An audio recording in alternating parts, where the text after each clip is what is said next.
CW here. Let's do a little bit of shotgun.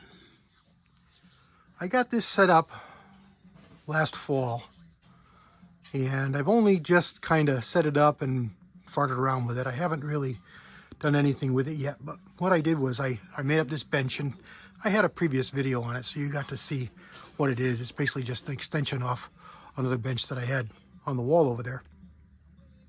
And what I've got on here is I've got a Lyman, I forget what number it is, 20 gauge. I've got a MEC, a simple MEC, a very basic MEC, 12 gauge. And then this is a 600 Junior, I think, MEC, 12 gauge. This one, I think is set up for 20 right now. Pretty sure it's set up for 20 right now, 3-inch 20 if I'm not mistaken. And what we're going to do is, because I've got the 20 over there and I've got a 12 here, we're going to convert this one over to a brand new gauge that I've wanted for a long time and never picked up. And that is the 10 gauge.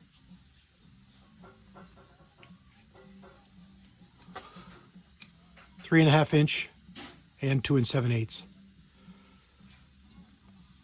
Big thumpers. I don't use them a lot, but it's going to be nice being able to make my own buckshot and slugs for these. Looking around YouTube, there's very little on 10 gauge, so I figured let's do this. I ran across a used conversion kit on one of the forums and looked it over, and I believe everything is here, but I figured I'd go through with you guys setting this up, converting it over to 10 gauge. So let's have at it. I will lay out the parts, take an overlook again, kind of glaze over it with you guys. I'll probably put you in speedy mode and then come out of it when we have something to talk about. That's about all I can think of here right now. A lot of the parts, the basic parts are going to be the same. The unit, the base, you know, the powder hoppers, the powder thrower bar. This is a bar that I'll show you a little bit later. This is one that I highly recommend, or this style, because what it is it's adjustable. It'll do any weight, charge weight of shot, any charge weight of powder. And it's just got a lock screw, Allen wrench lock screw, and you just turn these knobs to adjust the amount of shot or powder, and it works out really good. So let's get started here, laying out all these parts, and I'll bring you over and show you what they are, and then go in speedy mode and put them all on. Basically, you've got 6 stations, or 5 stations, 1, 2, 3, 4, 5 stations. You start over here on the opposite side, and this decaps and resizes. This next station seats your primer. This next station is up front and center. This one here lets you charge with powder, lets you seat and compress your wad column, lets you charge the wad with shot. The next station is the crimp or start crimp station. This is going to be either a 9 or a 6 star crimp. And then the final crimp. Roll crimping is going to be done on the drill press with a roll crimper. And I'll probably be using that way more than I'll be using the fold crimp. And hopefully we have everything in here. We got a little bit of instructions. So hopefully everything is here. Let's get it all looked at. Stand by. Okay, here's our instruction sheet. 600 Junior, Mark 5, 10 gauge. And the question everybody's going to have, of course, is it's 2 7/8 and 3½ inch both. And the press allows for that, and I'll show you that as we get adjusting. Once we get adjusting, tells you the tools you're going to need, and it goes over the instructions on what to do and how to do it. So let me bring you over here. I've got everything laid out on the table, and I think everything's there. The only thing I think we're missing is a lock ring for the sizing, but maybe not. It only shows one piece here, not two, and I'm thinking that I needed two, but this says one, so I'm gonna assume it's right. So stand by. All right, I apologize. Up front, I'm free holding the camera right here, but it's gonna allow me to better show everything. So, station 1, station 2, up front station, station 3, and station 4, or 5, 4 and 5. 1, 2, 3, 4, and 5. Starting back here in the corner. This is for resizing and decapping. So this is the resizer. This is the bolt that goes in the top, and I'll show you that when we assemble it. Here's where I'm thinking there might be another ring, a lock ring that goes on here that allows you to set this length up or down without changing the overall course adjustment up and down. So I might be wrong, but that's what my other ones have. So this one doesn't have that. Again, there's the bolt that goes through the top and the back. Here is the deprimer, up to 10 gauge size. Nothing fancy, just a chunk of steel. Next station is the primer, for seating the primer. And this just goes down inside, and it allows you to have a supported area inside the case to seat the primer. And this spacer is used for 3.5 inch to get down inside the case with a new bolt, hold it all together. Up front, we've got 2 collars in case you break one or wear one out. These are wad fingers. You seat your wad through that. It just makes for a nice transition that folds all the pedals down nice before they go into your case. So your case will fit into here. Here's a fired case. Your case will fit into here when you press it up in the press. And then when you turn it over, it's got access to drop the wad in without touching the edges of the case. It's just wad fingers. And I'll show you as we load. Maybe not this video, but you'll see. Here's in effect your shell plate. This gives you all the stations in 10 gauge. There is our star crimp. This starts the crimp. This particular one is only one, so I've got to look to see if I can get another one or if I even need another one for more pedals. The 10 gauge may only use this, so this may be all I ever need. But this is a newer one, all plastic, nylon. And then last is the roll finisher, crimp finisher. And again, this is all plastic. And you'll see the one I'm taking off is metal, but there's a metal head inside there for seating. You know, final crimp to push this down. This is not one that I reloaded, but this is a hand load. These are one of the cases that I bought, or actually was given to me by another friend on a forum for me to tear down because he didn't load them. He got them this way. So we have no idea what these are, if they're safe or not. So I'm just tearing them down. And I need to make a shell cutter for this size so I can harvest and save these cases. I'm going to lose the fact that they're 3.5 inch, but I'll still be able to load them at 2 7/8. So here's a 2 7/8 loaded case. So I'll be able to use it for that. And they're going to be roll crimped anyway, so we'll be good. All right, so there's all our parts. Let's get them on the machine.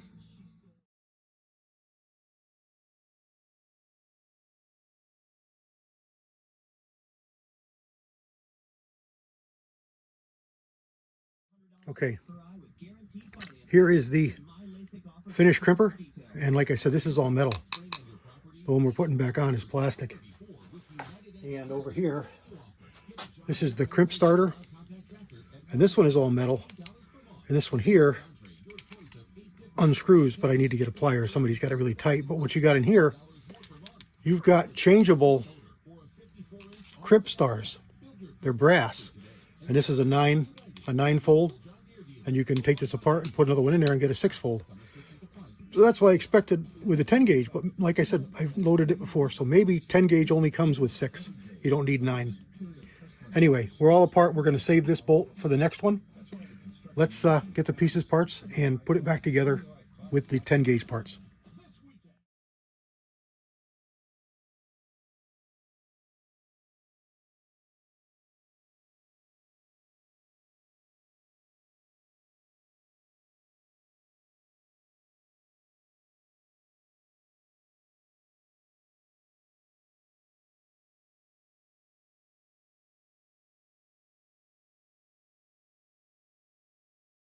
Okay, the only problem we found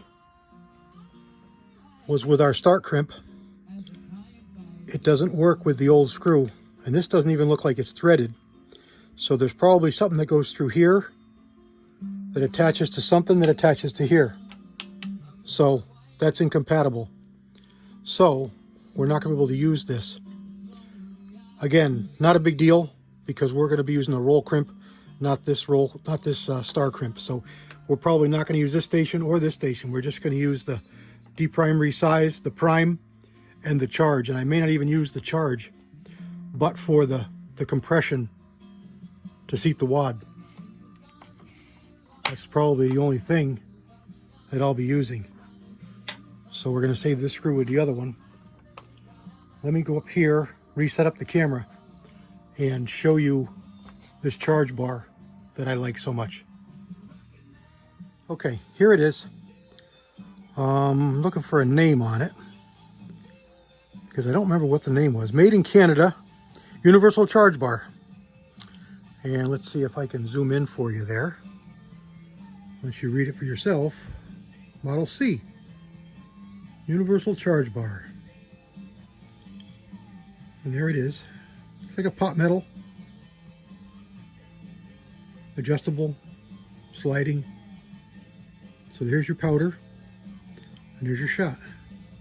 Now, I mentioned these are lock screws, and they are, but they also ride off of it.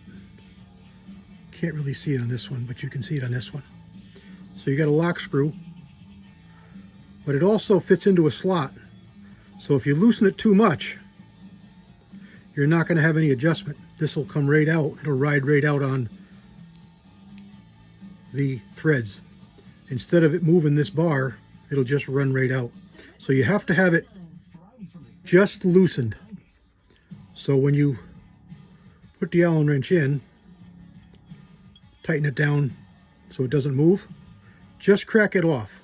Just break it loose. Leave it in there fairly snug, or you know, just take the snugness off it. And that way it'll be able to adjust. See? Down to the smallest. That's the smallest charge. I'm not going to go all the way to the biggest because it's quite a lot of turning, but I'll go halfway. See, there's halfway, and it's quite a big. And this one works the same way. So when you back this screw off, just back it off from snug. In other words, there's snug, just come off snug. And then this will turn, and it'll allow this to adjust, riding off that screw to the smallest powder charge. And you're going to want to scale, because this is going by volume, not by weight. So you're going to want to scale. So you're going to want to charge, dump it, weigh it, adjust, charge, dump it, weigh it, dump it back in the bottle until you get the setting that you want. And then you want to lock this down. But you can find these around. I don't remember how much they are, but universal charge bar for a MEC. And it's highly recommended over the bushings. Usually you get a powder bushing and a shot bushing, or you just buy a charge bar that's going to have the same shot charge fixed. So you buy a 7/8 ounce, a 1 ounce, a 1 1/8, a 1 1/4, yada, yada, yada. And then you use powder bushings for the powder charge. Just a little silver disc column, looks like a thimble, drops in here. And that's how you do your powder. They're solid maroon orange in color. And that's how they work. And I've got one in this other machine here I'll show you. right now. Stand by. Here's the other one. It's got a number in the end, which can refer to the shot size. And then it's got a bushing for the powder. So over here is your powder, over there is your shot. So the shot size is going to be fixed. The powder size is going to take a bushing that's changeable. You go back and forth, dump powder, dump shot. And this is a simpler machine, so it figures that it would have this. It works fine, nothing wrong with it. It just doesn't have the adjustability. You're going to have to buy powder bushings for the size powder that you want. And it may be a hassle to get them, maybe hard to find them. With the universal, you can use whatever you want. So I recommend the universal. Reassembly is as simple as can be. Slide it in, goes in one screw. It's got a spacer here so that it rides smooth. And then it's got a, see, we dropped it. I didn't hear it hit the floor. Hope the gremlins didn't get it. There it goes. The gremlins didn't get that one. We're going to put that in there. The bushing is going to press right into here. This goes in here like this. Screw goes through. In the back. This threads into here. What this is going to do, this tool is going to block the ability to dump powder where the shot is or shot where the powder is. It's kind of important because dumping shot in with your powder would be bad. See, it blocks it until it's all the way down. Once it's all the way down, then it's allowed to go over. See? In other words, when it's up or when it's here, it's not all the way down and it can't dump shot. When it goes all the way down, it clears it enough that it can dump shot.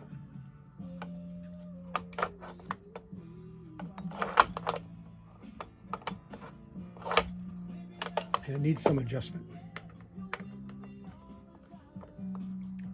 It needs some adjustment. It's a little bit bent. But we'll work on that when we get going here.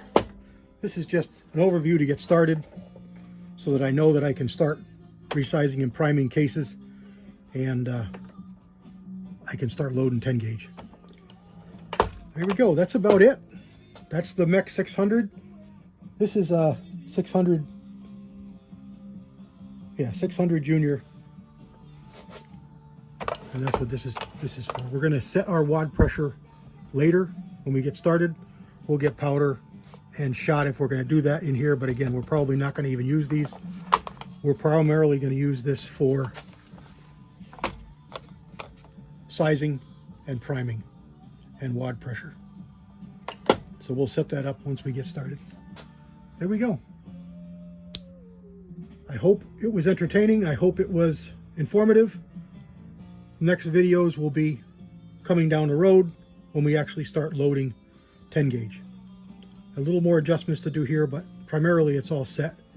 I'll see if I can get the rest of these parts so that I can do them like you're supposed to. But right for now, this will work for what we need to do. God bless everybody. CW out.